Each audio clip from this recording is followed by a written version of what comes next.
à tous et bienvenue pour une conférence qui a pour thème la crise sanitaire, accélérateur des mutations économiques et sociétales. C'est donc un temps fort qui s'inscrit aujourd'hui au cœur d'un événement qui est organisé par la CCI métropolitaine Aix-Marseille-Provence et qui s'intitule Click and Business, convention d'affaires 100% digitale et 100% locale. Toute une journée donc pour évoquer l'économie de notre territoire en cette période de crise sanitaire, bien sûr. Quels enseignements en tirer, quelles opportunités, quelles perspectives également de reprise. Ce qui va nous permettre de mettre en avant des exemples de réussite de nos entreprises, de leur adaptabilité, ainsi que les nouvelles perspectives qui s'ouvrent à elles. Nous avons le plaisir aujourd'hui d'accueillir, pour pouvoir échanger sur ce thème, tout d'abord Emmanuelle Duez, fondatrice de la société de conseil The Boson Project, qui intervient sur l'entreprise comme laboratoire de transformation de la société, sur l'importance de remettre de l'humain au sein des entreprises et qui, tout récemment, a publié une étude sur les enseignements du confinement. Merci beaucoup d'être avec nous, Emmanuelle Duez. Jean-Luc Chauvin également, président de la CCI métropolitaine Aix-Marseille-Provence. Et puis, pour compléter ces échanges, 2 retours d'expérience, parce que la crise peut aussi et heureusement jouer un rôle de véritable accélérateur.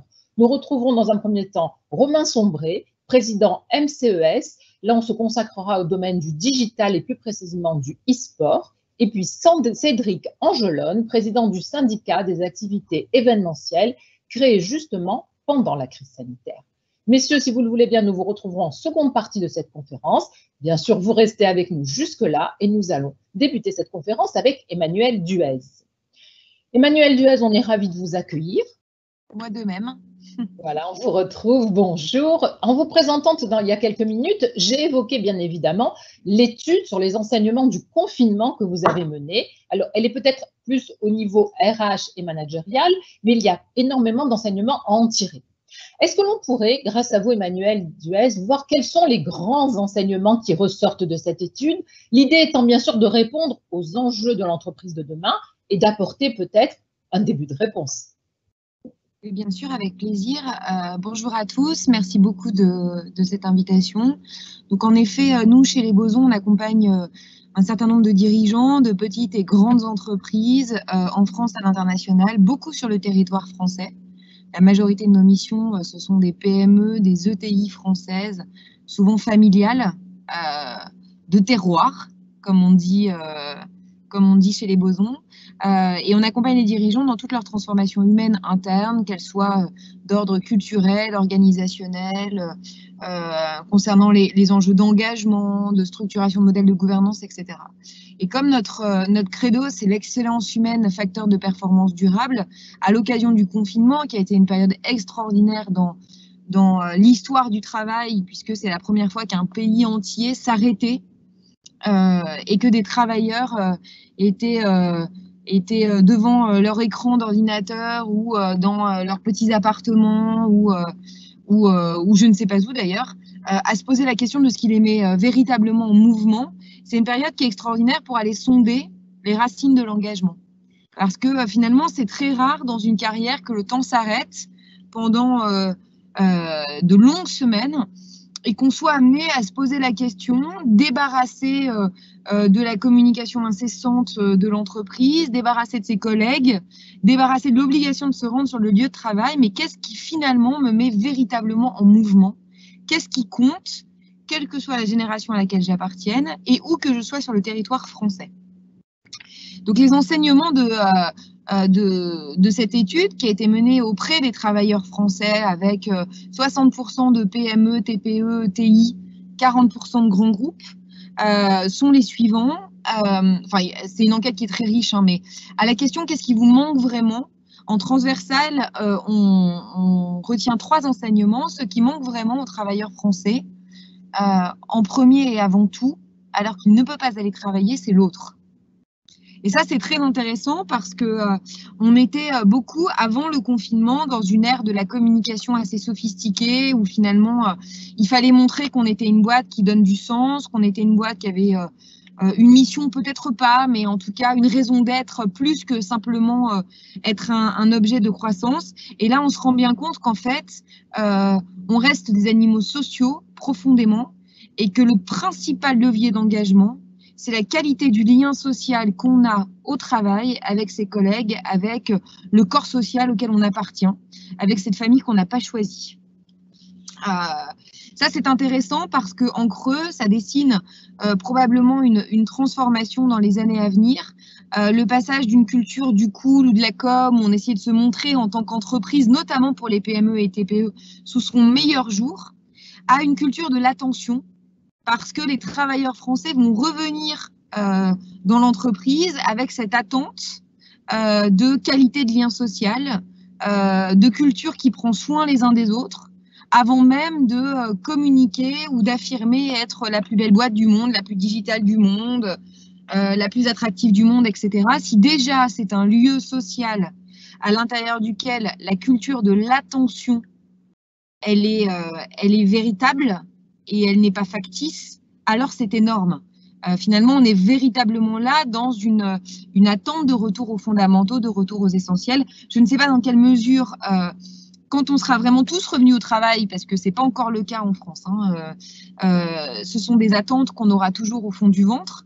Mais c'est sûr que là, on est en face de quelque chose qui est presque tripale, qui est ce qui anime les hommes et les femmes où qu'ils soient. On avait fait, nous, une mission pour le chef d'état-major de la Marine nationale auprès des commandos marines. On avait sondé les racines de leur engagement et on avait retrouvé la même chose. Cette histoire que, en fait, quand on a 20 ans et qu'on s'engage pour le SMIC à partir 6 mois dans des pays pas possibles, en étant prêt à donner sa vie, en fait, la principale racine de cet engagement, le principal levier, c'était l'autre. Le deuxième enseignement qui est intéressant, c'est que finalement, le travail à distance a rendu indispensable quelque chose dont on parlait beaucoup avant, mais qu'on voyait, nous, les bosons, très peu dans l'entreprise, c'est ce qu'on appelle l'excellence managériale. En fait, un mauvais manager à distance, c'est un mauvais manager en puissance. Et on s'est rendu compte d'à quel point la fonction managériale était absolument primordiale, à quel point elle était charnière dans la capacité d'attirer, de retenir, d'engager des talents au quotidien, et à quel point dans un monde à géométrie variable où on pourra de plus en plus dans les années à venir travailler au bureau mais également travailler de chez soi. Et donc ça casse en fait la logique managériale traditionnelle du contrôle d'abord et de la confiance après. Dans ce monde-là, le super manager devient le talent à avoir à l'intérieur des entreprises. C'est très vrai dans les grands groupes, c'est encore plus vrai dans les plus petites structures. Ce ne sont que des histoires d'hommes. Et à partir du moment où on casse l'espace-temps traditionnel dans lequel pouvait se déployer une culture managériale présentéiste, on va devoir, et on n'aura plus le choix, se doter de super managers. Des super managers qui ont choisi de manager et qui n'ont pas reçu la responsabilité managériale dans une pochette surprise parce que ça fait 7 ans qu'ils sont des super experts, qui ont été formés au management parce que ça ne s'improvise pas, qui sont évalués par les gens qu'ils encadrent au quotidien pour savoir s'améliorer, pour obtenir des retours d'expérience, du feedback et grandir dans leur capacité à être des cultivateurs du potentiel humain. Des gens qui savent manier les 4 fondamentaux du management dont on parle dans tous les livres de littérature sur le management depuis 50 ans, mais qu'on n'a pas véritablement mis en œuvre dans la plupart des organisations. Le sens, donc la déclinaison du sens de l'entreprise à l'échelle individuelle, c'est le job du manager. La transparence de l'information qui est encore plus importante dans un management à distance, où on doit savoir avec quelles règles du jeu on joue, comment ça fonctionne. Et ce travail de pédagogie de l'information, c'est une responsabilité managériale. La reconnaissance, et notamment la reconnaissance immatérielle, puisqu'on va vivre dans les années à venir des crises et une crise économique et sociale importante. Le levier du salaire sera de plus en plus difficile à actionner. Et donc, pour engager les talents, on devra jouer de la reconnaissance immatérielle qui, là encore, est tout l'art d'un manager de qualité. Et puis, le dernier élément, c'est ce qui tourne autour de l'autonomie et la responsabilité. Comment on a des super managers qui sont moins des transmetteurs que des permetteurs. tout cela pourrait se résumer, hein, cette injonction à l'excellence managériale qui a été attendue des collaborateurs dans le travail à distance et sur lequel ils ne reviendront pas au sortir de cette crise. Tout cela, ça peut se résumer par le mot subsidiarité, qui est l'or noir qui a permis à certaines entreprises de tirer profit du confinement pour gagner des parts de marché. Je pense notamment au secteur du retail, mais on y reviendra, qui a été très percuté par la crise sanitaire. Et certaines boîtes sont en train de crever la bouche ouverte, alors que d'autres ont tiré leur épingle du jeu. La différence entre les morts et les vivants, c'est la subsidiarité. Donc cette capacité à lâcher prise du management et à laisser la responsabilité, l'autonomie, la proactivité au niveau le plus juste, qui est souvent le niveau le plus bas. Le troisième enseignement, quand on demande, donc je rappelle aux travailleurs français, qu'est-ce qui vous manque le plus, puisque vous ne pouvez plus aller travailler et parfois vous n'êtes plus obligé de travailler non plus, qu'est-ce qui vous manque? Là, le troisième élément qu'on a eu, qui est intéressant, c'est cette notion de sens, mais avec une définition un peu différente de celle qu'on avait. C'est l'utilité dans un système. Tout le monde n'a pas la chance d'être pompier, d'être infirmier, d'être médecin et d'avoir un sens primaire extrêmement puissant dans son job. C'est un peu Saint-Augustin, hein. Vous savez, vous avez les gens qui bâtissent des cathédrales, puis vous avez les tailleurs de pierre pour bâtir les cathédrales. L'utilité dans un système, donc cette définition du sens qui nous a été donnée par les travailleurs français, c'est celui qui taille des pierres pour faire des cathédrales. Dans l'absolu, c'est pas lui qui construit la cathédrale. Il n'est pas en train de faire une opération à cœur ouvert. Mais il sait pertinemment que le mec d'avant et le mec d'après ont absolument besoin de lui pour qu'on parvienne à délivrer quelque chose de cohérent. Ce sens-là, c'est l'utilité dans un système humain où finalement on est dans une chaîne interdépendante. Dans la marine, hein, je suis désolée, j'ai beaucoup de références militaires parce que d'abord je travaille beaucoup avec les militaires et ensuite je suis officier de réserve dans la marine nationale. Dans la marine nationale, on dit que la force d'une chaîne, c'est la force de son maillon le plus faible. Et là, on est dans la définition la plus juste du sens qui est attendu. C'est ne me racontez pas que parce que je travaille dans l'énergie, je fais vibrer le pouls du monde. Je n'y crois pas. Par contre, expliquez-moi et montrez-moi au quotidien en quoi ce que j'apporte est utile, en quoi je suis intrinsèquement connecté en amont et en aval, et en quoi nous formons ainsi une espèce de chaîne humaine qui est en capacité de délivrer la promesse in fine. Voilà, donc je résume l'autre, parce que finalement nous restons des animaux sociaux, ce qui veut dire que l'entreprise de demain, plus que jamais, doit être un lieu de fraternité, un lieu de lien social de qualité, l'excellence managériale, parce que dans un monde à géométrie variable, plus que jamais, on a besoin de professionnels de l'humain à l'intérieur des organisations, et c'est encore plus vrai dans les petites structures qui ont parfois du retard sur ce sujet, puisque les cultures managériales ont beaucoup avancé dans les grands groupes. C'est moins le cas des plus petites entreprises. Et puis le dernier élément, c'est une attente au sens, mais pas dans sa dimension magnifiée, glorieuse, dans sa dimension l'utilité dans un système. Alors, on voit bien ces enseignements que vous avez dégagés pour nous de l'étude que vous avez menée. Fort de ces enseignements, il serait peut-être intéressant qu'on puisse les projeter sur les territoires. Quels sont les nouveaux équilibres? Quel est le rôle de ces territoires hors Paris, hein, parce que nous, on parle de notre territoire métropolitain. Quelles sont actuellement les valeurs qui seraient au goût du jour pour notre territoire? Ça, c'est une excellente question parce qu'en effet, on observe ce qu'on appelle l'archipélisation des lieux de travail. C'est-à-dire que j'ai du mal à dire au sortir de la crise parce que je ne sais pas très bien quand est-ce qu'on va sortir de ce bordel ambiant, mais en tout cas, quand ça ira mieux et quand la plupart d'entre nous seront revenus vraiment au travail, on s'apercevra que l'espace-temps du travail a explosé. Il y a chez moi, il y a dans ma ville, dans mon quartier, dans mon bureau, etc. etc. En tout cas, ces tiers-lieux à proximité dans lesquels j'ai une qualité de travail. Il y a le bureau et il y a le siège social. Dans cet éclatement géographique du travail, les territoires ont un rôle à jouer qui est primordial.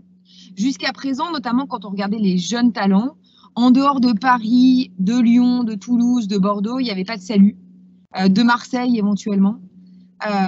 Aujourd'hui, on s'aperçoit pour cette population des super talents dans ma bouche n'étant pas ceux qui ont bac plus 1000, mais ceux qui sont absolument essentiels aux entreprises, quelle que soit leur taille. Aujourd'hui, pour ces super talents, Paris n'est plus du tout l'alpha et l'oméga d'un début de carrière. Et ça, pour le coup, je pense qu'il n'y aura pas de retour en arrière. Et on observe déjà des phénomènes de migration très importants. Nous, on travaille très en proximité avec Nexity et on voit des migrations sur le foncier dans des endroits qui sont reculés avec des gens qui disent « c'est pas parce que je bosse à Paris que je ne peux pas vivre ailleurs ». Cette archipélisation du monde du travail, elle laisse donc une opportunité pour les territoires puisque finalement, ça laisse de la place à ce qu'on pourrait appeler le leadership du territoire, comment le territoire capte cette opportunité pour donner à disposition de ces talents qui vont arriver des conditions de travail remarquables. C'est pas simplement du coworking à la mode, etc. C'est plus que ça. C'est d'abord, comment je pense des tiers-lieux de travail qui sont confortables, qui sont adaptés, qui font que ces talents-là vont pouvoir justifier à leur employeur qu'ils ont décidé de vivre ailleurs, même si leur job, en tout cas la boîte, réside toujours dans des grandes métropoles. Comment est-ce qu'ils le justifient? Donc, comment l'entreprise, le territoire se dote de lieux de travail à la hauteur de ces talents-là?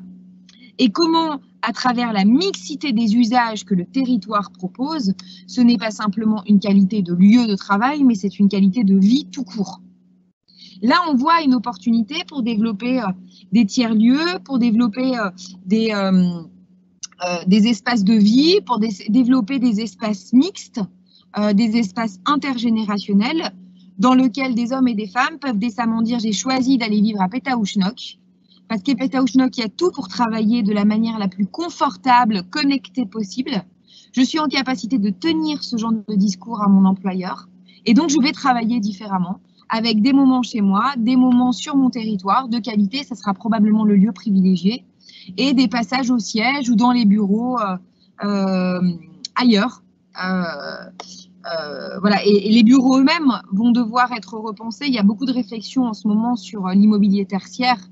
Parce qu'à partir du moment où on ne peut plus décemment contraindre les travailleurs, en tout cas pour des populations cadres, à venir travailler 5 jours par semaine dans les bureaux, ça veut dire que les bureaux doivent devenir des objets de désir. Ça veut dire qu'on va dans les bureaux trouver des usages, une expérience qu'on ne peut pas trouver ailleurs. Et ça nécessite également de questionner en fait la manière dont ils ont été conçus, la manière dont ils ont été pensés et ce qu'ils apportent aux travailleurs français dans une logique d'épanouissement du potentiel et donc de performance individuelle et collective.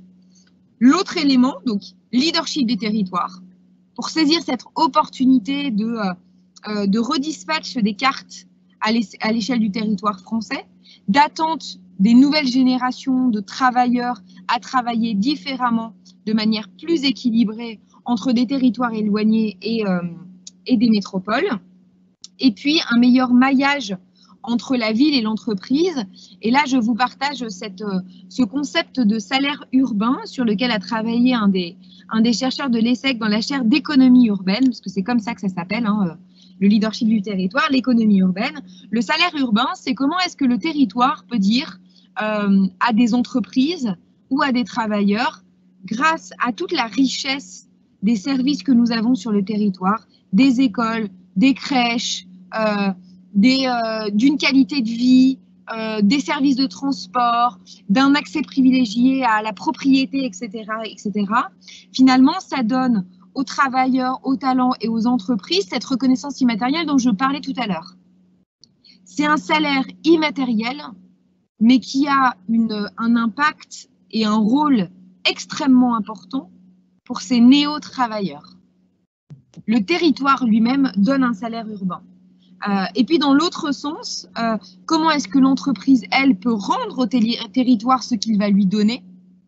Et là, je voulais citer l'exemple d'Yves Rocher. Alors c'est une grande entreprise, mais c'est une des rares entreprises qui est complètement implantée en Bretagne, qui a beaucoup pris du territoire, notamment cette qualité de vie qu'elle a offerte en reconnaissance immatérielle à ses salariés et qui lui a beaucoup rendu, puisque l'entreprise s'est engagée à la Gacilly, développant des hôtels, des services de restauration, développant un festival de photos en plein air qui est devenu le premier festival d'Europe, donc qui est de très bonne facture et qui a permis de générer tout un tissu économique à destination de l'ensemble du territoire et de ses habitants.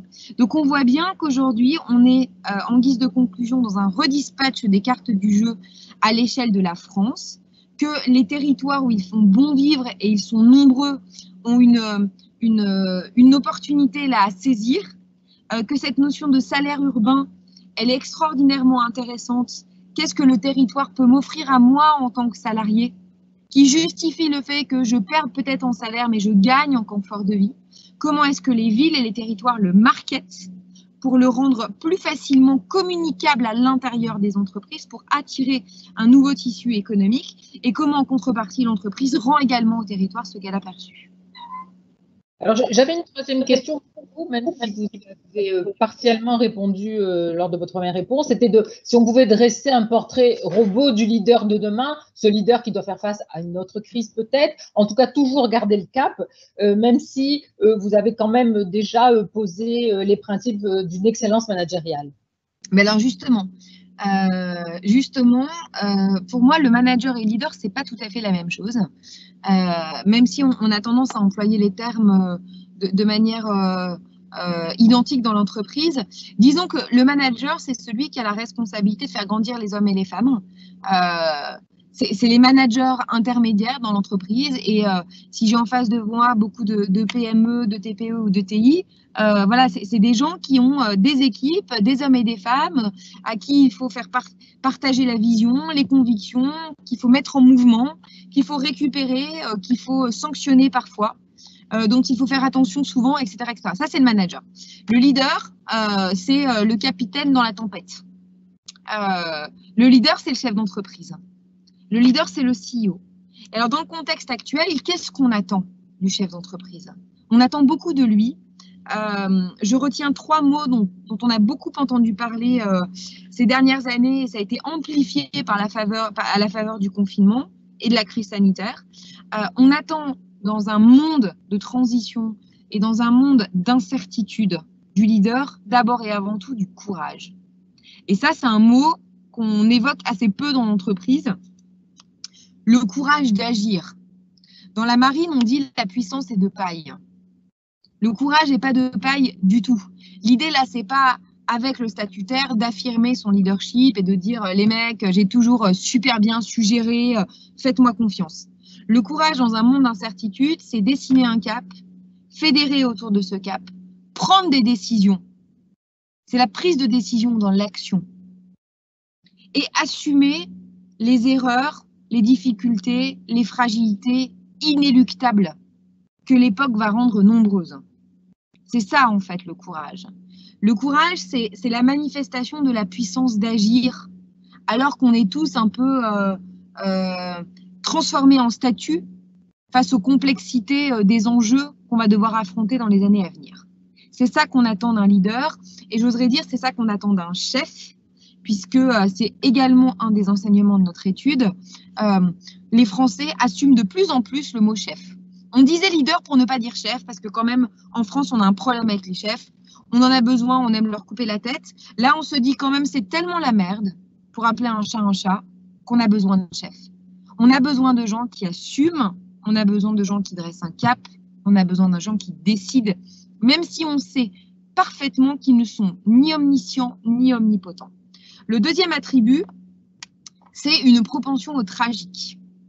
La propension au tragique, c'est la capacité dans l'armée à anticiper ce qu'on appelle les cas non conformes. Ça fait appel aux capacités de stratège des leaders. Et là, pour accompagner pas mal de grands groupes aujourd'hui, je pense qu'on a oublié dans beaucoup d'entreprises qu'on attendait des dirigeants qu'ils soient des stratèges. On attend un exercice intellectuel complexe, de projection sur le temps long. On attend l'anticipation de ce qui peut se passer de pire, qui est en train de se passer aujourd'hui, avec un paquet de boîtes qui vont rester sur le carreau. Dans les armées, dans la marine en particulier, les cas non conformes font partie de l'exercice de planification obligatoire des chefs. C'est-à-dire que quand on est face à une situation, quand on planifie une opération extérieure, on imagine plusieurs scénarios possibles, avec des scénarios qui sont hautement improbables. Mais ce qui a fait que la marine n'a absolument pas été désarçonnée, puisque le cas de pandémie est un cas non conforme qui est étudié depuis de nombreuses années. Et donc, on entraîne les organisations à répondre à ces cas non conformes. Que le leader ait le sens du tragique, ça veut dire ça en termes de compétences, une aptitude à la stratégie et la capacité à poser différents scénarios, dont les cas non conformes les plus improbables possibles. Dernier élément, qui est mon préféré et qui est le plus éloigné de ce qu'on entend à l'heure actuelle, c'est que le leader d'aujourd'hui doit avoir une propension à la fantaisie. Et ça, c'est absolument indispensable. Alors, j'ai écrit un petit texte dans un article il n'y a pas longtemps où je donnais ma définition de la fantaisie, donc permettez-moi de le lire, ça sera plus simple. La fantaisie se définit comme une nécessité de vivre au monde et donc dans nos organisations.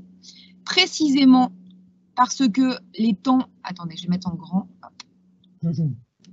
Précisément parce que les temps sont durs, parce que l'insouciance n'est plus vraiment permise, parce que l'incertitude nous enveloppe, que la complexité nous perd, il semble indispensable et urgent de se saisir du réel tout entier, tout horrible et insatisfaisant soit-il, avec joie et légèreté, avec fantaisie. Et je pense qu'aujourd'hui, on doit, quand on est un leader responsable, ramener le goût de la vie au cœur du management, au cœur de nos entreprises. Parce que l'époque est terne, parce que les gens sont flippés, parce que oui, on doit imaginer le pire demain, mais on doit être aussi en capacité d'amener le meilleur, l'instantané, voilà, le goût d'être ensemble au quotidien. Et c'est ça que nous, chez les Bosons, on a appelé la fantaisie, la capacité à se saisir du présent parce que le futur est sombre. Merci beaucoup Emmanuelle Duez pour toutes ces explications. Évidemment, si on veut aller plus loin, je vous invite à lire l'étude d'Emmanuelle Duez. Un lien vient d'ailleurs d'être déposé dans le fil des questions-réponses. Nous continuons bien évidemment nos échanges. Jean-Luc Chauvin, en tant que vous avez bien sûr d'ores et déjà beaucoup de choses à dire en votre qualité de président de la CCI et par l'action que vous avez menée pendant toute cette période avec vos équipes et que vous continuez à mener, vous avez tiré des grands enseignements de cette crise sanitaire. Que peut-on en retenir aujourd'hui à l'instant T? Alors, d'abord, plusieurs choses. Je suis président de la CCI, mais je suis surtout un entrepreneur. Et donc, je suis confronté aux mêmes difficultés que chacun d'entre nous. Je voudrais d'ailleurs au passage remercier, féliciter et remercier Emmanuelle Duez qui vient de nous synthétiser dans un exercice remarquable la situation qu'on traverse et les enjeux des managers et surtout des chefs d'entreprise. Vous les avez appelés leaders. Moi, je préfère chef d'entreprise. J'assume au chef et finalement, j'y suis attaché, Emmanuel. Ceci étant, cette crise sanitaire, c'est quoi? C'est une crise sans précédent, donc qui a bouleversé et qui a bousculé de façon inattendue l'ensemble de tous les logiciels. Ceux des chefs d'entreprise, ceux des managers, des décideurs, ceux des acteurs économiques, ceux des salariés, et vous l'avez rappelé, mais ceux aussi de nos dirigeants, de nos gouvernants.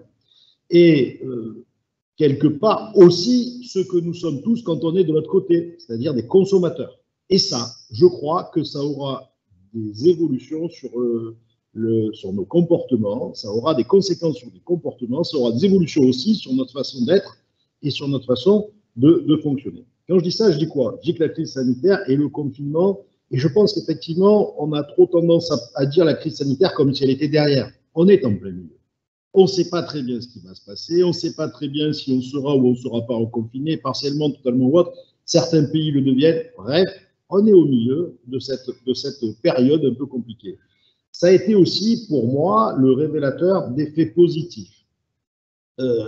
Sans doute, sans nul doute d'ailleurs, accélérateur de nouveaux usages et de nouveaux rapports au travail. Ça a très bien été décrit.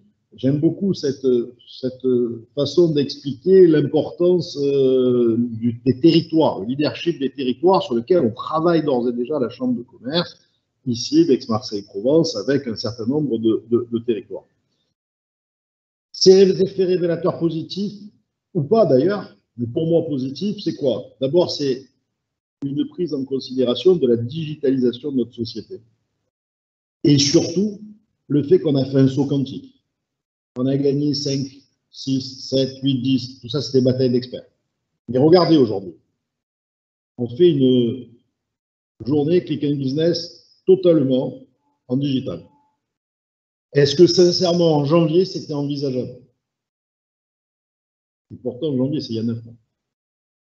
Donc, on voit bien qu'on a évolué, on voit bien qu'on a un certain nombre de comportements qui ont été bousculés. Peut-être parce qu'on n'a pas la possibilité, peut-être parce que c'est contraint, peut-être, mais on est en train de changer nos usages. 480 entreprises inscrites. D'ailleurs, ça peut créer aussi quelques difficultés parce que les outils qu'on utilise aujourd'hui n'étaient pas forcément prévus pour une aussi grosse montée en charge et ils vont devoir s'améliorer pour faire face. Aucun sujet là-dessus. Deuxième, toujours sujet, pour moi, avec la digitalisation de cette société, c'est que ça change le rapport au travail, le rapport à la consommation, le rapport à l'autre, le rapport à la vie, et ça a été très bien dit dans l'enquête par Emmanuel tout à l'heure, le rapport à l'autre, mais aussi, du coup, comme on a ce côté digital, ben, on a besoin du contact, différemment, autrement. Et moi, je crois beaucoup au tiers-lieu, peut-être plus que le travail en télétravail à domicile, parce que dans le tiers-lieu, on aura deux effets supplémentaires. On aura l'effet de ne pas forcément avoir la contrainte de se déplacer ou d'être dans une grande métropole, mégapole, ou dans un environnement où la qualité de vie, quelque part, moi j'appelle ça comme ça, est moins importante.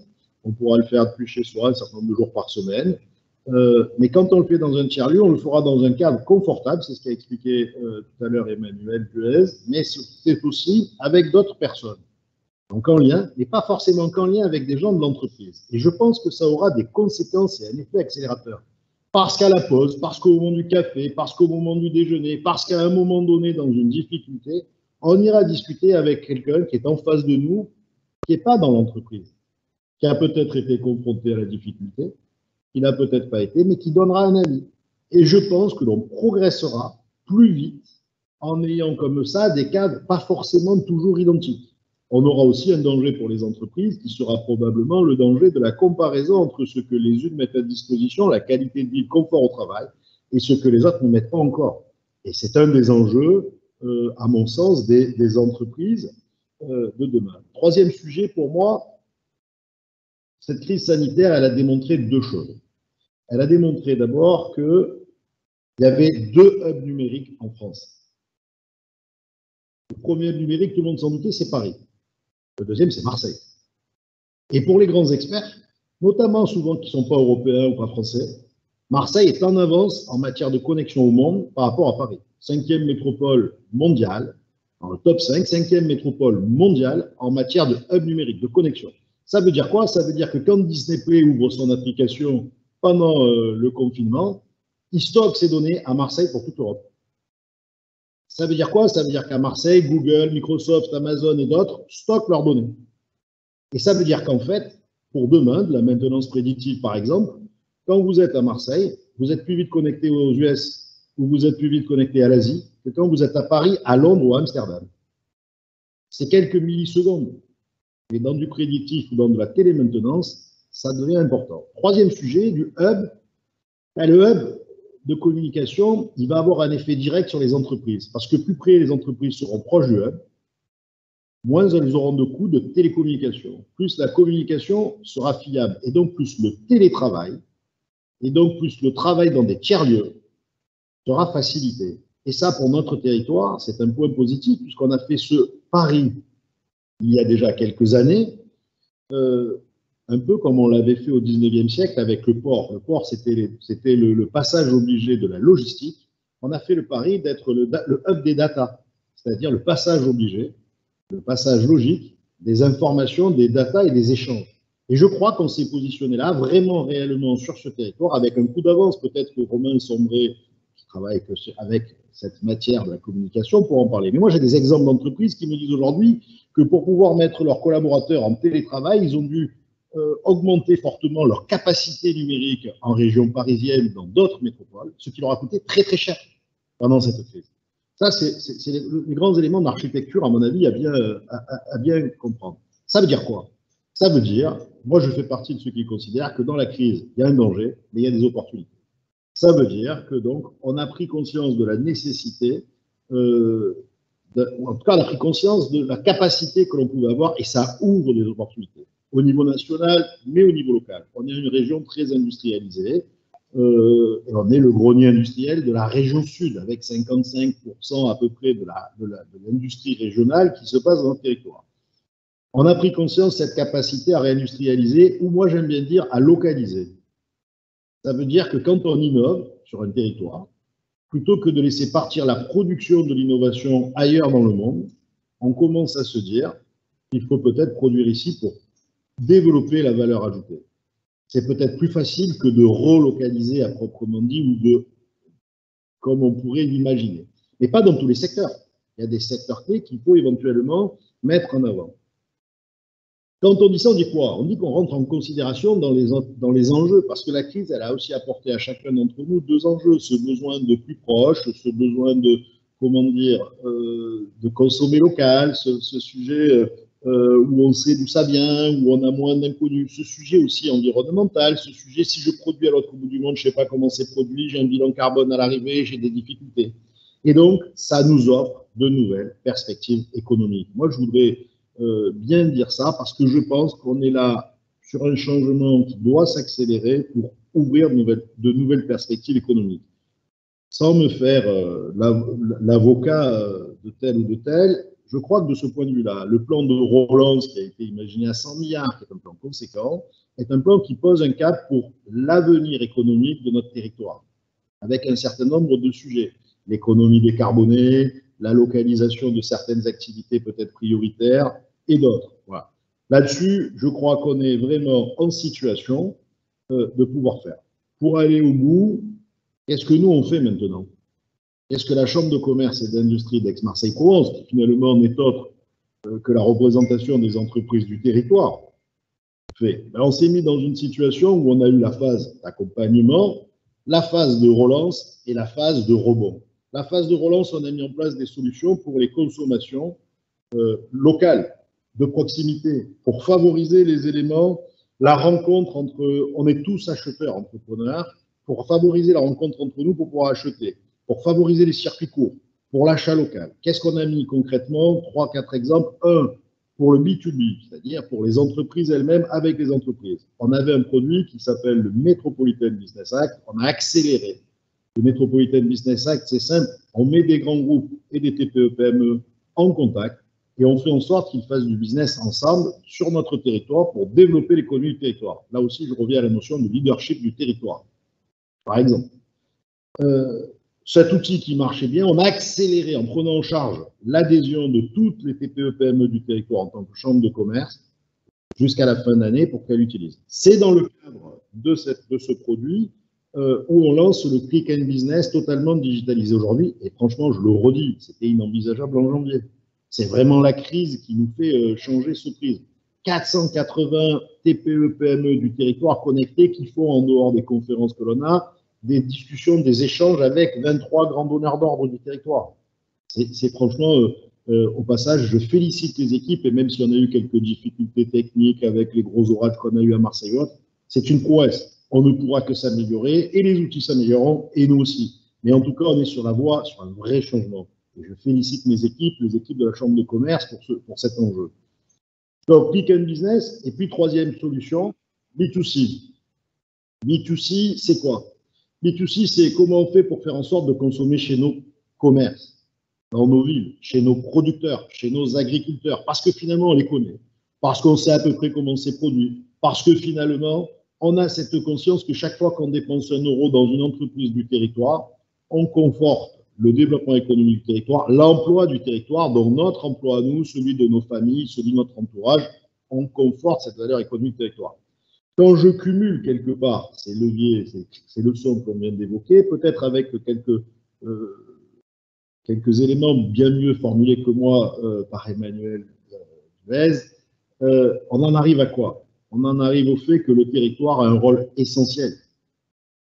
Et j'aime bien cette notion qui a été longtemps mise en avant, comment le territoire peut apporter aux salariés. Nous, on a déjà la qualité de vie, le climat, on peut l'améliorer, on doit le préserver.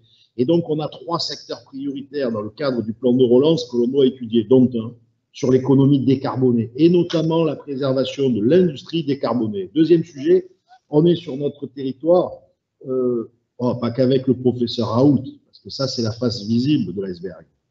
Mais en matière de santé, en matière de recherche, on a la deuxième place de recherche française. Et en matière de santé, on est très en avance avec l'IHU et bien d'autres instituts.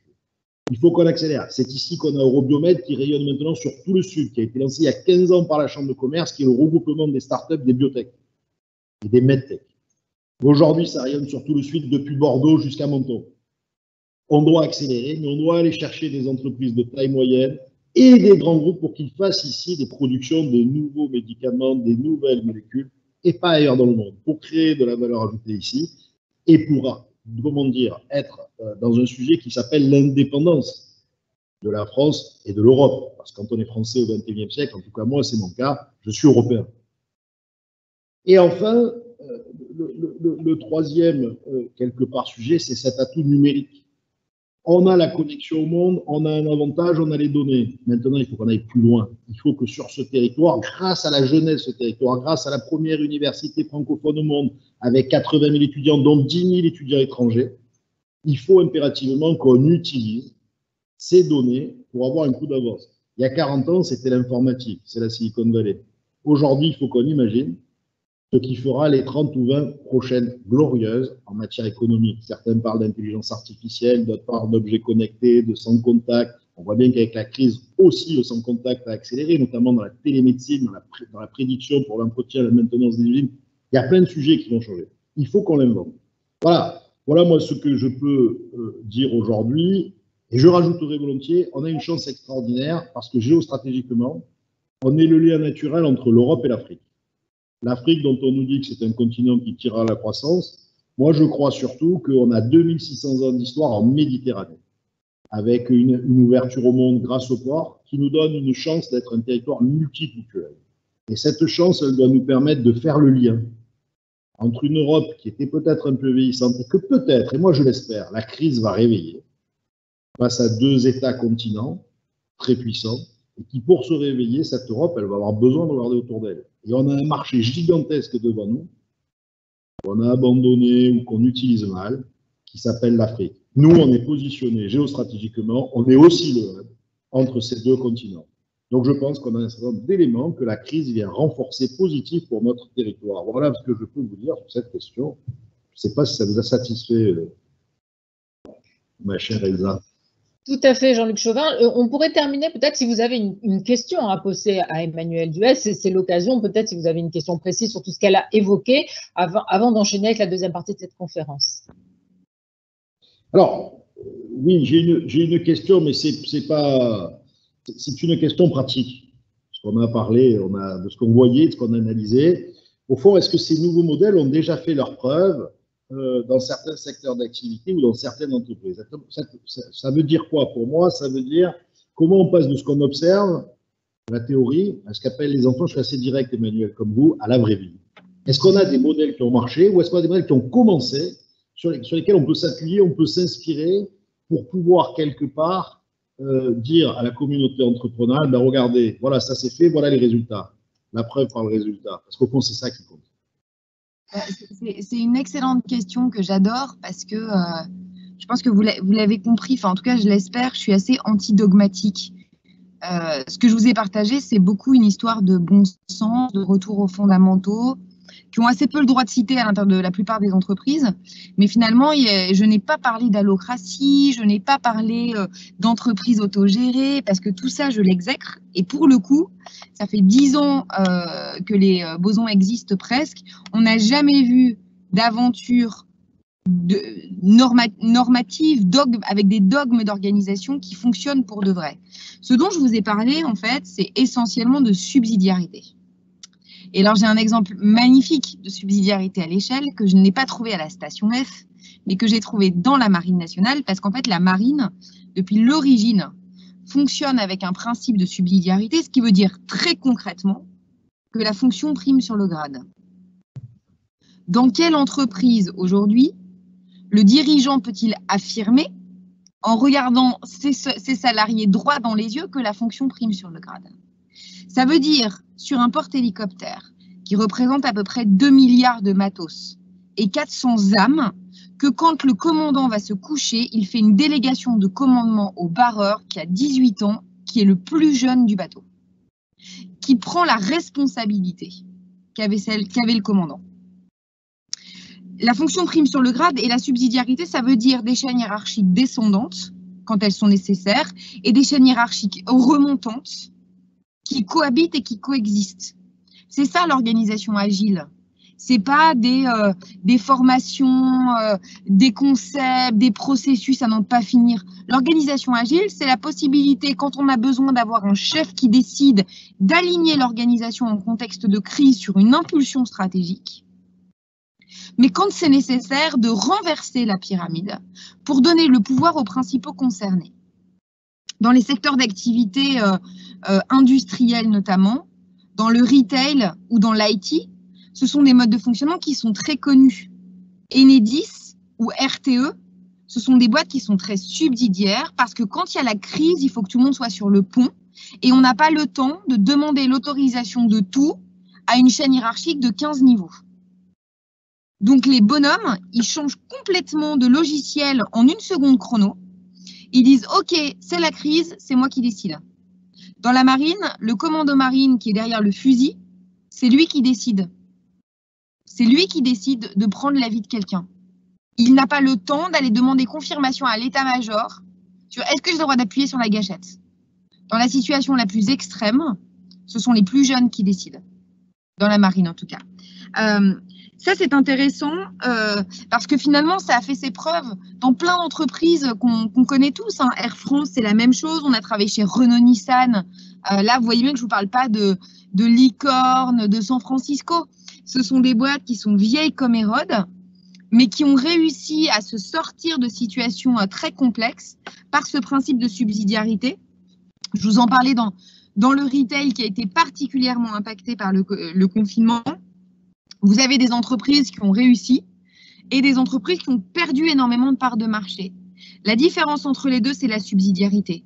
Concrètement, qu'est-ce qui s'est passé dans les boîtes des muliers, par exemple, qui pendant des années ont investi dans l'excellence humaine et dans le principe de subsidiarité.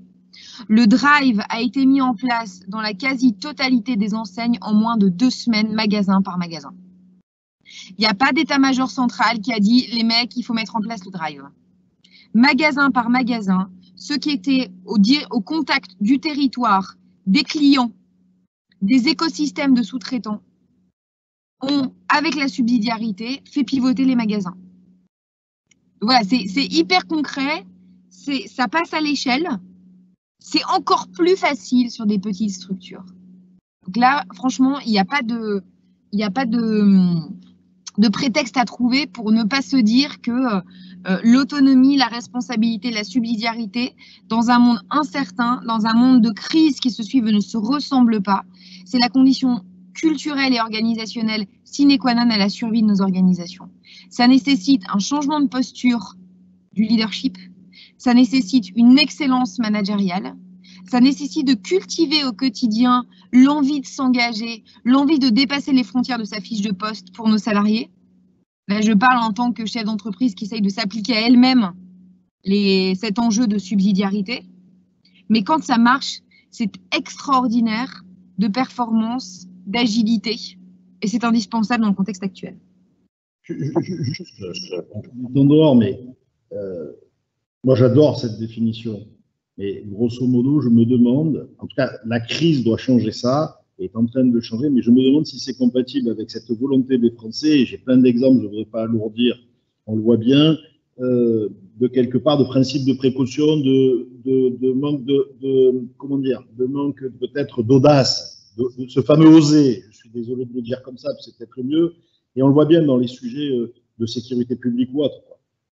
Donc, si la crise peut nous transformer à ce sujet-là, nous tous profondément, c'est-à-dire faire en sorte qu'on prenne en main notre destin et qu'on prenne nos décisions, écoutez, on aura fait un énorme pas, il me semble. Ce qui est certain, c'est que vous évoquez là un sujet qui est même plus entrepreneurial, qui est complètement politique, et en effet, qui montre tout le paradoxe de l'époque qui est la nôtre. Pour survivre, il faut chevaucher son destin, comme le disait Christiane Taubira. chevaucher son destin. Et on va pas faire de politique parce que c'est pas le but ici, mais on est dans un contexte où plus on est spectateur de sa vie, plus on a peur des autres, moins on en fait, mieux c'est.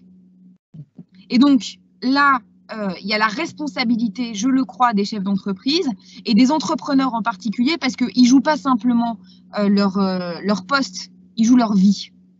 Ils jouent le fruit du travail de toute une vie. Et quand on est un entrepreneur, sa boîte, c'est son identité, c'est sa raison d'être, c'est la raison pour laquelle on se lève le matin. C'est la traduction dans une boîte de sa personnalité.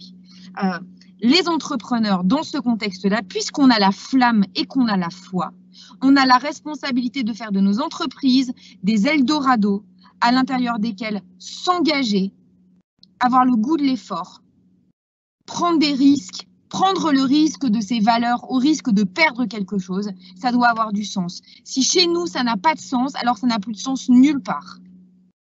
Merci beaucoup, Emmanuelle Duelt. Merci à vous deux. On va continuer cette conférence, bien évidemment, pour approfondir le sujet. Nous vous proposions dès le début de prendre 2 témoignages, 2 retours d'expérience pour voir justement lorsque la crise joue un véritable rôle d'accélérateur. Nous accueillons tout d'abord Romain Sombré. Romain, vous êtes cofondateur et président de l'entreprise de e-sport MCES, qui est positionnée sur un secteur en devenir, qui fait travailler tout un écosystème local. Bien sûr, le digital était bien engagé au sein de votre entreprise et la crise sanitaire n'a fait qu'accélérer son développement sur notre territoire. Je voudrais que vous nous expliquiez pourquoi le digital était déjà au cœur de votre démarche. En fait, vous aviez, on peut le dire, un temps d'avance. Oui, bonjour, merci à tous. Jean-Luc, Emmanuel, c'était brillant, intéressant. Alors moi d'abord, je me présente très rapidement. Je viens d'abord du sport traditionnel, donc j'ai 2 types de business. Un dans le foot à 5 avec des salles dans la région qui ont fermé bien sûr pendant la crise et on a été frappé de plein fouet. Et de l'autre côté, effectivement, une équipe d'e-sport qui a été lancée maintenant il y a 2 ans et demi. Alors l'e-sport, pour ceux qui connaîtraient pas, c'est quoi? C'est la pratique compétitive du jeu vidéo. On a tous autour de nous des enfants qui de plus en plus passent leur temps à jouer à Fortnite, FIFA ou d'autres jeux et qui aussi maintenant consomment et regardent des matchs de joueurs professionnels qui sont très forts sur le jeu en question. Donc l'e-sport, c'est ça, c'est la pratique compétitive du jeu vidéo, comme la Formule 1, on va dire, est aux fabricants de voitures. L'e-sport, pour les éditeurs de jeux, c'est la partie visible de l'iceberg. Donc ça consiste en quoi? Nous, MCES, c'est quoi? C'est une équipe de 40 personnes aujourd'hui, dont 25 joueurs qui sont tous quasiment en télétravail. Donc c'est une activité qui est très digitale avec des gens qui sont chez eux et qui participent à des compétitions en représentant notre équipe. De la même façon qu'on porterait un maillot de l'Olympique de Marseille, ces joueurs-là portent un maillot de MCES et nous représentent dans le monde digital. Et effectivement, c'est une activité qui, nous, notre terrain de jeu, c'est Twitter, c'est Twitch, c'est Instagram, c'est Discord, c'est tous ces réseaux sociaux que certains sont connus du grand public, d'autres sont plus spécifiques à notre écosystème. Et cette période a été un accélérateur incroyable. Alors, un révélateur d'abord de la force de cette industrie à laquelle je participe, avec cette capacité en moins de 48 heures à changer tous les événements qui étaient prévus en offline, qui étaient prévus en physique, et les ramener sur des événements qui se sont tout de suite transformés en événements online. Et puis cette capacité à générer de l'audience, puisqu'à ce moment-là, le monde entier était à la maison, donc avec des gens qui se sont intéressés, des enfants qui ont de plus en plus regardé de l'e-sport à la télé. Et puis on a vu aussi le mouvement sportif venir sur la plateforme Twitch notamment et créer des événements digitaux. Donc ça a été un accélérateur assez incroyable pour l'écosystème global qui était déjà très dynamique, mais également pour nous, puisqu'en l'espace de 6 mois, là, sur les 6 derniers mois, nos audiences ont été multipliées par 2. On est passé de 600 000 personnes à 1,2 million de fans qui nous suivent sur les différents réseaux sociaux. Donc, on a vu un impact fort de cette période-là. Et voilà, c'était une vraie mutation. Alors, je reviens juste 2 secondes sur ce que disait aussi Emmanuel, parce que nous, on est au quotidien avec des gens qui viennent de cette industrie-là, donc qui sont des publics jeunes, très moderne, très nouvelle génération, les millennials forcément. Et effectivement, aujourd'hui, on se doit d'être un leader fantaisiste. C'est ce qu'on s'applique quasiment au quotidien. Et pour rebondir aussi sur ce que disait Jean-Luc tout à l'heure, on voit bien aussi qu'aujourd'hui, mes équipes principalement concurrentes sont basées à Paris, avec des loyers très élevés, et qu'aujourd'hui, être à Marseille avec des loyers qui sont légèrement en dessous, enfin qui sont en dessous même carrément, un hub numérique qui fonctionne, et le soleil, ça nous permet d'attirer des talents. Donc, je fais un peu la synthèse de tout ce qui a été dit avant, mais on a une vraie carte à jouer dans le développement d'une industrie de l'e-sport. Là, je parle de mon équipe, mais il y a plein de métiers, plein d'activités qui sont développées autour. On a une vraie carte à jouer sur le territoire de la région. Alors, on voit bien, Romain, que évidemment, cette crise vous a permis d'accentuer encore plus ce travail que vous aviez déjà fourni au début avec l'e-sport. Mais ce qui a changé aussi, il y a une évolution pour vous, mais il y a une évolution aussi de l'état d'esprit tout autour. Il y a un changement d'esprit beaucoup plus positif vis-à-vis du e-sport. Vous m'aviez parlé, et je pense que c'est toujours d'actualité, d'annonceurs qui aujourd'hui s'intéressent réellement à ce domaine, alors qu'ils étaient quand même beaucoup plus réticents avant la crise. Complètement. Alors, je vais vous donner un exemple. L'Organisation mondiale de la santé, en janvier 2020, estime que le jeu vidéo et l'e-sport est un problème de santé publique. Et en avril 2020, estime que c'est un créateur de liens sociaux. Donc, on a effectivement un grand changement. Tout le monde a réalisé à la maison, en voyant ses enfants aussi connectés, en contact avec des copains, a réalisé que l'e-sport n'était pas juste un truc de geek avec des gamins qui passent des heures devant un ordinateur, mais quelque chose qui permet d'avoir du lien social avec des copains. Notre directeur sportif, Yannick Agnel, vous en parlerez bien mieux que moi, mais toute sa carrière sportive a été accompagnée de liens sociaux grâce aux jeux vidéo. Et effectivement, c'est en train de changer dans la tête des annonceurs, des agences aussi, les Lagardère, les Havas, etc., qui sont en train de se structurer, de créer des business units dédiés à l'e-sport. Et on voit bien les marques, sans les citer, mais on en a déjà quelques-unes qu'on va pouvoir annoncer sur le dernier trimestre, les marques qui commencent à comprendre que voilà, ce phénomène-là est aussi intéressant pour eux.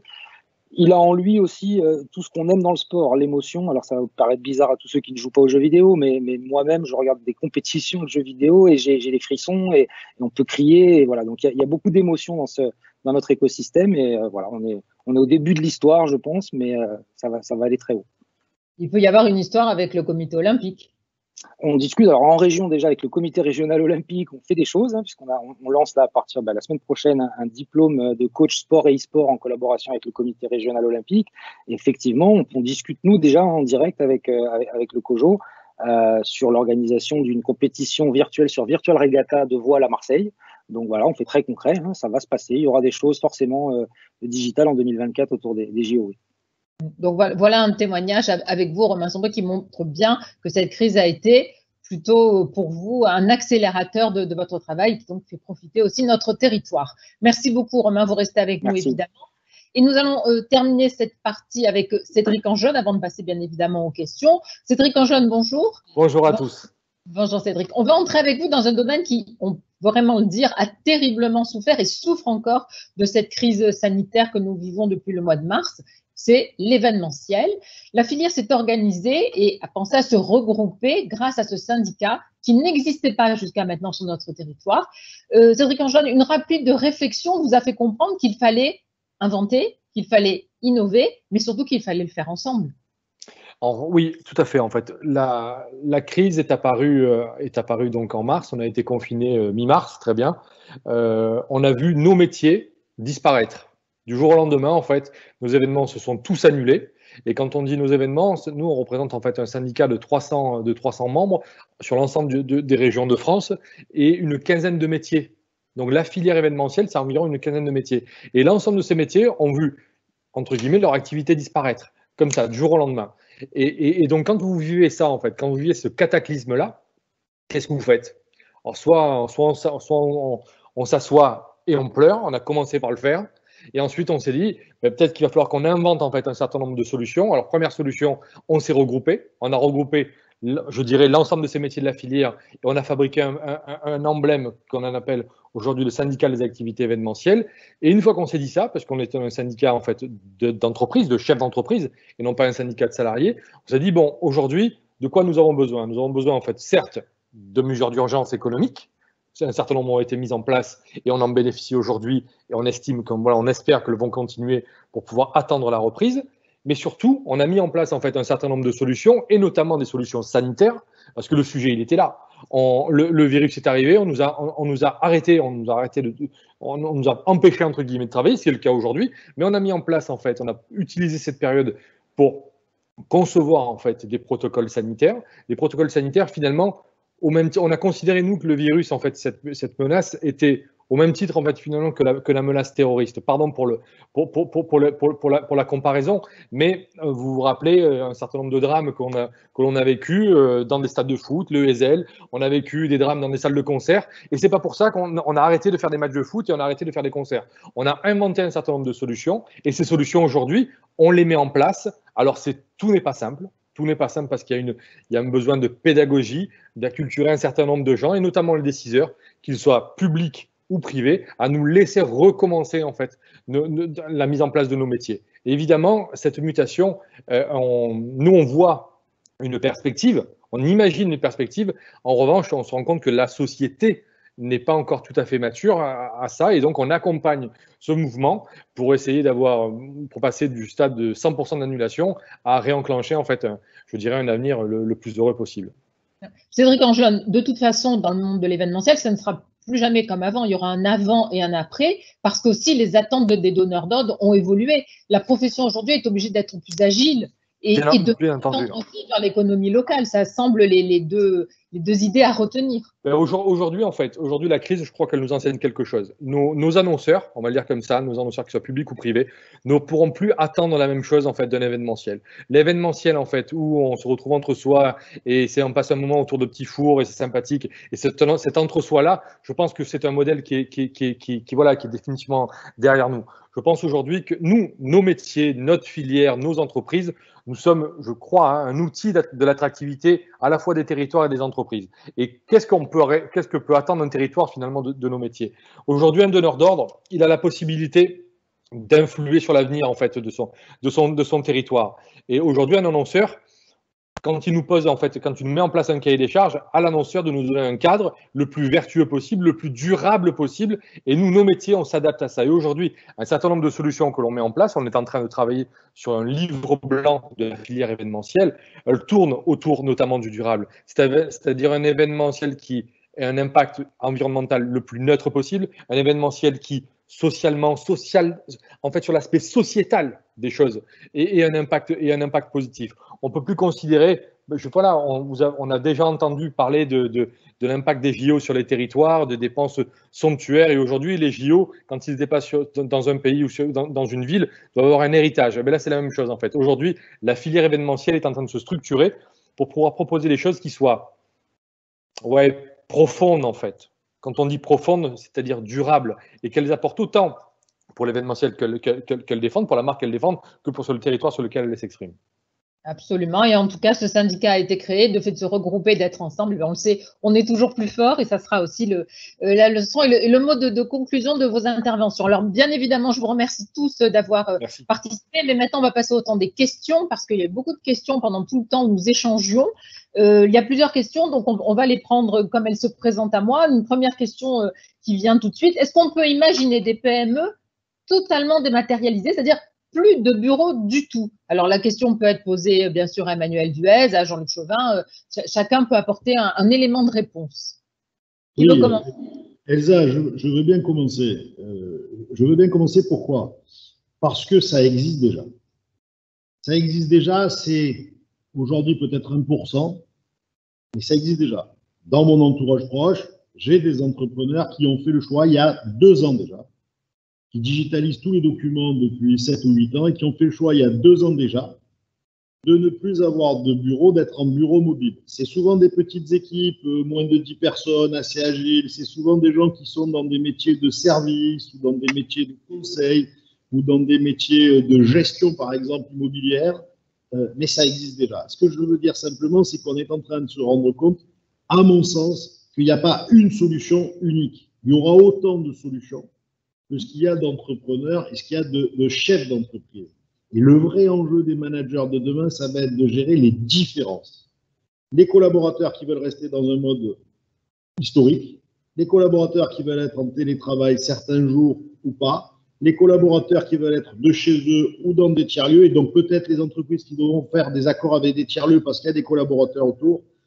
Et là, je rejoins 100% de ce que disait Emmanuel Duez tout à l'heure, et je m'arrêterai là.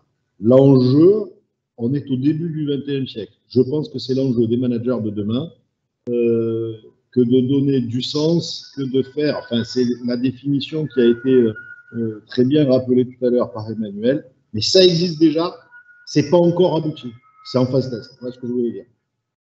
Alors, il y a une autre question, toujours un peu dans le même ordre d'idée, en tout cas au sein de l'entreprise.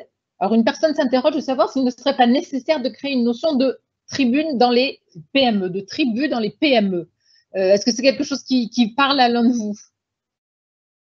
Je ne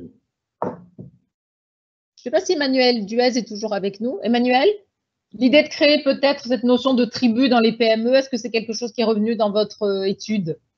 C'est pas revenu dans l'étude, mais après, je pense que la notion de tribu, c'est une forme d'expression de l'idéal de fraternité dont je parlais tout à l'heure. Après, j'espère bien quand même que dans les PME, il y a des tribus, parce que si on n'a pas de collectif soudé dans des petites entreprises, on les trouve, je ne sais pas où est-ce qu'on les trouve, ces collectifs soudés. Mais en tout cas, sur le sujet de la tribu, à proprement parler, il y a un business case qui est super intéressant que je vous invite à aller voir. C'est une entreprise qui s'appelle Octo. Octo Technologies, qui a été rachetée il y a 3-4 ans, je crois, à Accenture. On avait fait, nous, les bosons, on a accompagné le processus d'intégration dans Accenture justement pour protéger la singularité d'Octo. Octo étant une entreprise qui était à peu près de 500 personnes, complètement structurée autour de tribus. Donc, en fait, c'était un peu en mode projet. Vous aviez des grandes tribus thématiques par compétences. Vous aviez des tribus éphémères sur un projet donné. Le leadership à l'intérieur de ces tribus était tournant. Donc, on était collaborateur ou chef à un moment donné de sa vie dans l'entreprise et en fonction des projets. Et on avait la possibilité de changer de tribu.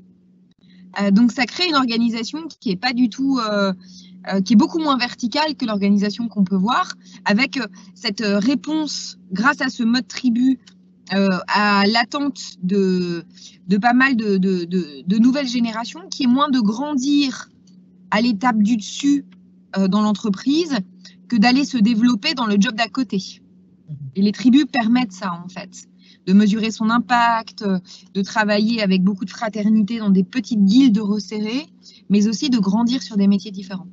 Alors, j'ai une autre question pour vous, Emmanuel Duez. Quelle est votre position, c'est en tout cas ce que nous demande un de ses participants, quelle est votre position vis-à-vis de la notion d'entreprise libérée? N'est-elle pas dans la logique de subsidiarité que vous évoquez? Alors, en fait, l'entreprise libérée, on en a fait… à l'origine, c'était un idéal de subsidiarité, en effet. Je vois pas très bien qui est-ce qui pourrait dire « je ne suis pas pour l'entreprise libérée », qui est une entreprise à l'intérieur de laquelle chacun prend ses responsabilités. Le problème de l'entreprise libérée, c'est que y a eu un livre qui s'est vendu comme des petits pains, les gens en ont tiré des méthodes, les coachs se sont mis dessus, les cabinets de conseil se sont mis dessus, et c'est devenu une espèce de recette magique pour transformer le business et transformer l'entreprise en coupant la tête des chefs. Et en se disant qu'en fait, finalement, on est tous un peu entrepreneurs. En tout cas, on est tous des intrapreneurs, donc on n'a pas besoin de management intermédiaire. Et vous avez bien compris dans mon introduction, en tout cas je l'espère, que moi je crois au leadership et je crois au management. Et j'y crois parce que nous sommes des êtres humains. Il y a un mec fantastique qui s'appelle Pascal Pic, qui est paléoanthropologue et qui a fait une étude sur les chimpanzés et qui montre que même chez les chimpanzés, on a besoin de chefs et on a besoin de managers. Donc, je ne crois pas à l'autogestion. Je pense qu'il n'y a pas de hiérarchie sociale entre un leader, un entrepreneur et un salarié. Mais néanmoins, chacun trouve son épanouissement dans des conditions qui sont différentes et qu'on a besoin dans les organisations d'une excellence managériale et de gens qui sont des professionnels du management. De la même manière qu'on n'attend pas du chef ce qu'on attend des collaborateurs. Donc, je trouve que voilà, l'idée originelle est magnifique. Ce que l'on en a fait au fur et à mesure des expérimentations qui d'ailleurs ont pas toujours porté des conséquences très positives. Quand on regarde 10 ans après, il y a des entreprises libérées qui se sont bien cassées la figure, qui ont perdu des points de croissance alors que c'était des aventures entrepreneuriales extraordinaires. Nous, on a travaillé pour une très grande entreprise dans le sport de 70 000 collaborateurs qui s'étaient libérés. Et 2 ans après, pour la première fois de leur histoire, ils ont fait un décrochage énorme. Parce que sans chef, sans manager, sans ces dépositaires dans l'entreprise qui sont les gardiens de la culture de l'attention, au bout d'un moment, les gens s'abîment. Ça connaît son terme. Jean-Luc Chauvin, on a une question pour vous. N'avez-vous pas des bonnes pratiques à prendre dans les pays résilients, notamment en Afrique? Des bonnes pratiques justement pour pouvoir sortir de cette crise et pouvoir en faire une force. Il y a vraisemblablement des très bonnes pratiques à prendre, c'est sûr. Et notamment, ça me permet de faire le retour sur la question précédente, la notion de la tribu. Il y a quelque part, on n'a pas tous le même comportement. Il y a quelque part des gens qui sont faits pour décider, qui ont la capacité à prendre la décision et à l'assumer. C'est celui qu'on appelle le leader. Et on n'est pas tous leaders. C'était la remarque que je pouvais faire avec l'entreprise libérée tout à l'heure. Et la notion de tribu, c'est quoi? C'est quelque part, on se reconnaît à travers quelque chose. Moi, j'ai quand même un sentiment très profond, c'est que cette crise n'a pas bouleversé le monde. Elle accélère juste ce qu'on voyait déjà arriver chez nos plus jeunes collaborateurs. La façon de travailler en projet, la façon de travailler avec une envie. Alors, ça modifie les choses, ça accélère, ça va plus vite. Et on avait déjà des stigmates, on avait déjà des premiers signaux, on avait déjà des premières entreprises qui avaient commencé à appliquer ce dont on est en train de parler aujourd'hui et ce qu'on est en train de découvrir. C'est pas passé, on n'est pas passé du blanc au noir du jour au lendemain. On a juste une révélation différente, une accélération.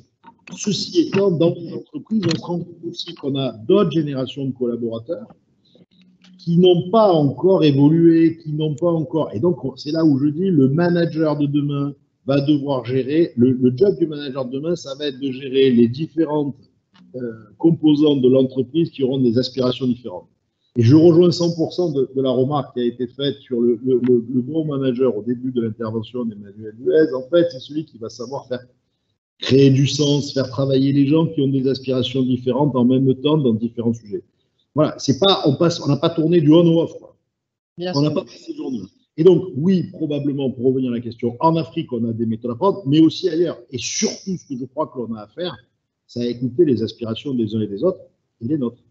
Et arriver à faire en sorte qu'on crée du positif autour des aspirations, on donne du sens, on donne une envie d'une collectivité, on l'appelle tribu, on l'appelle collectivité, on l'appelle peu importe, d'un état collectif qui fait du sens et qui crée de la valeur, qui crée de l'envie, Ça, c'est important, qui crée de l'envie. Parce que c'est ce qui fera la différence, c'est ce qui fera que les gens viendront dans une entreprise ou dans une autre. Et moi, je crois que nos TPE-PME sont plutôt bien armés de ce côté-là.